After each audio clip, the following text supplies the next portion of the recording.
Friends, आज हम discuss करने वाले हैं अपने चैनल पे 5 ट्रेड्स के बारे में कि आप अगर आपके हस्बैंड में ये 5 ट्रेड्स हैं तो प्लीज़ अभी की अभी आप अलर्ट हो जाइए, क्योंकि अगर ये चीज़ें आपके हस्बैंड में हैं तो ये ज़्यादा दिन नहीं चलने वाला है। बहुत ज़्यादा स्टेबल रिलेशनशिप नहीं होने वाला है। मैं आपको डरा नहीं रही हूँ, मैं आपको आगाह कर रही हूँ कि अगर ये चीज़ें आपके हस्बैंड में हैं 5 पॉइंट्स और 5 ट्रेड्स, तो आपको अभी से अलर्ट हो जाना चाहिए। तो सबसे पहले आता है एनर्जी। एनर्जी सबसे पहले आती है। एनर्जी, आप अपने हस्बैंड की एनर्जी चेक करिए कि वो आपके साथ कैसे टाइम स्पेंड करते हैं, जल्दी जल्दी या बात करके, या उनके पास टाइम नहीं है, या आपकी बात को कैसे रिप्लाई करते हैं, कैसे इम्पोर्टेंस देते हैं, या फिर ओवरऑल कोई भी बात होती है वो अपनी बात कह के लास्ट में फाइनल फिनिश करते हैं। तो ये चीज़ भी बहुत बड़ी देखने वाली है कि वो आपका पॉइंट ऑफ व्यू समझ रहे हैं कि नहीं समझ पा रहे हैं। दूसरी चीज़ आती है कि एनर्जी, आप जैसे कि साथ में होते हैं तब उस चीज़ को महसूस करते हैं।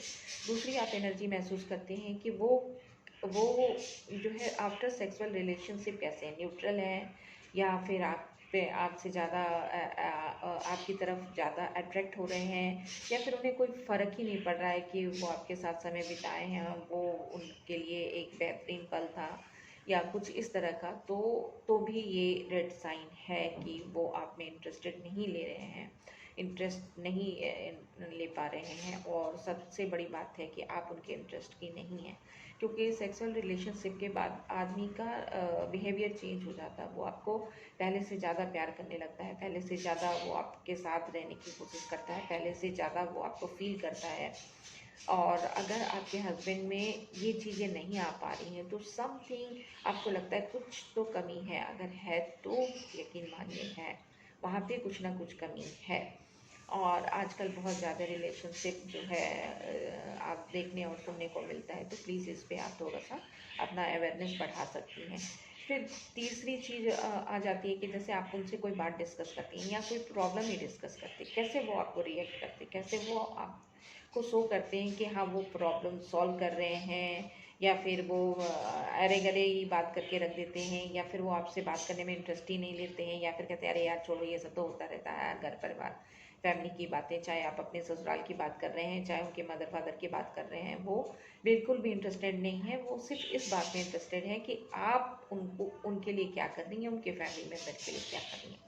तो एनर्जी सबसे पहले आप देखिए कि एनर्जी अगर ठीक नहीं है तो वाकई कुछ ना कुछ गड़बड़ है, और इसमें सेक्सुअल रिलेशन नंबर 1 आता है। अगर सेक्सुअल रिलेशनशिप होने के बावजूद भी उनकी एनर्जी ज़ीरो है आपके प्रति, तो इसका मतलब ये बंदा ही गलत है। फिर आता है कंपेयरिंग।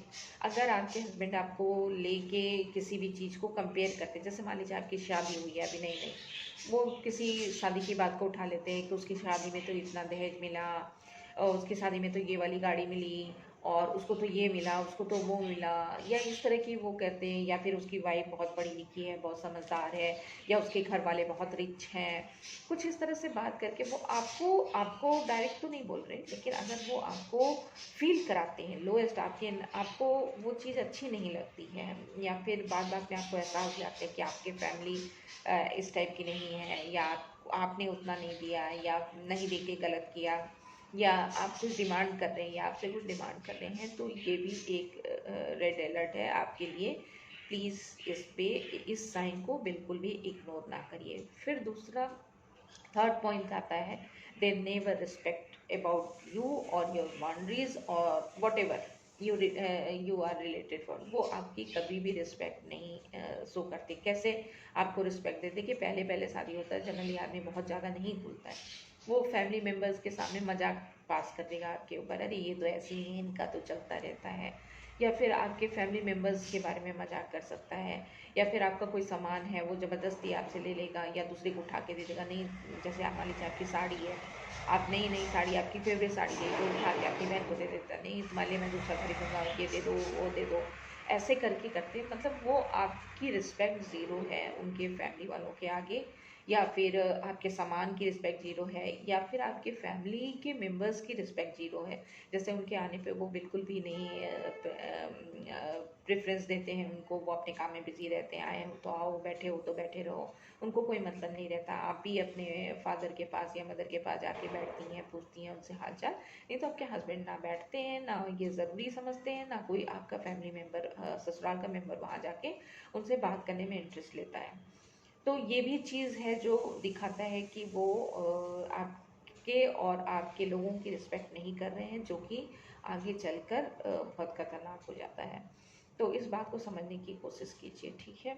अब फोर्थ आता है, दे आपका हस्बैंड जो है always play a nice guy. इसका मतलब क्या हुआ? इसका मतलब ये हुआ कि आपका हस्बैंड हर हाल में अच्छा रहता है, चाहे उसकी गलती हो या ना हो, या चाहे फैमिली की कोई बात हो या कुछ भी हो, उसमें आपका आपका हस्बैंड हमेशा अच्छा रहता है, अच्छा बना रहता है, उसकी इमेज बिल्कुल भी नहीं बिगड़ती। भले अब वो आपके रिस्पेक्ट के साथ खेल ले, या फिर आपके परिवार वालों को बुरा भला कह ले, या कुछ भी इस तरह का काम करता है, और या कुछ इस तरह की बातें करता है जिससे आपको लगता है कि वो जो है हमेशा जो है हर हाल में अपने आप को ही सही ठहराते हैं, अपनी फैमिली मेम्बर्स को सही ठहराते हैं, या अपने बिहेवियर को सही ठहराते हैं, तो ये भी एक रेड साइन है कि वो आपको अपने रिलेशनशिप में उतनी स्पेस नहीं दे रहे हैं, और ना ही वो अपनी जगह क्रिएट कर रहे हैं आपके लिए। तो ये भी एक तरह का रेड साइन है जो आपको इग्नोर नहीं करना चाहिए। फिर आता है लास्ट और फिफ्थ पॉइंट आता है, नो टाइम।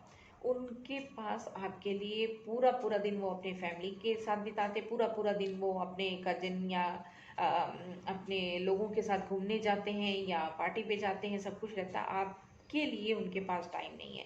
या फिर जब पर आप जैसे प्राइवेसी नहीं देते, आपको अपने साथ प्राइवेसी नहीं देते, साथ में कहीं जाना भी है तो चार लोग लग जाते हैं कि हाँ चलो पिक्चर देखने चलते हैं या खाना खाने जाते हैं। आपके लिए एक एलोन और कहते हैं ना मी टाइम, जो आप उनके साथ बिताना चाहती हैं वो नहीं है। रात के 12-1 बजे तक कमरे में आ रहे हैं, आपको पता ही नहीं है कि कहाँ घूम रहा है, कहाँ जा रहा है।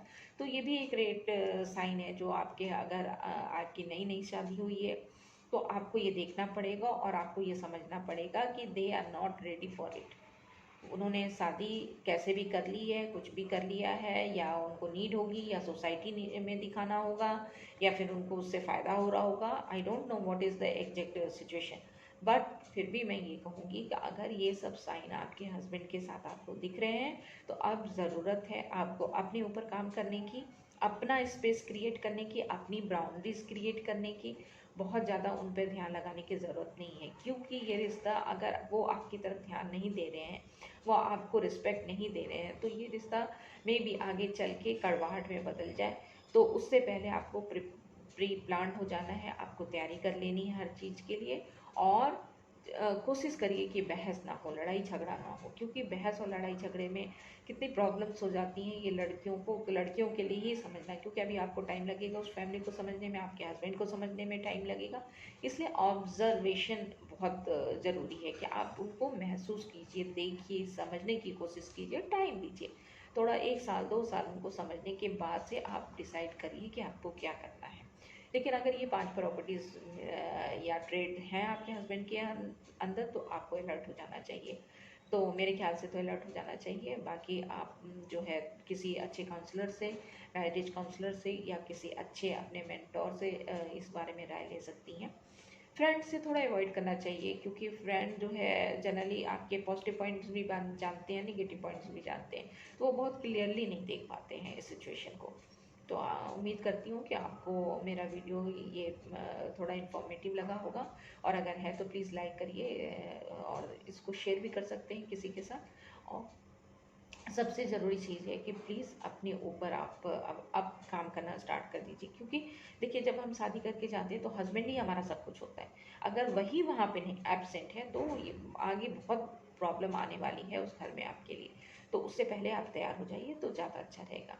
थैंक यू आपके प्रीसियस टाइम हम मेरे वीडियो के लिए देने के लिए, और आप अपना ख्याल रखिए, अपने आप को तैयार कीजिए हर सिचुएशन के लिए, कैसे आप तैयार कर सकती हैं, और मेंटली, फाइनेंशियली और फिजिकली स्ट्रांग बनिए। Thank you.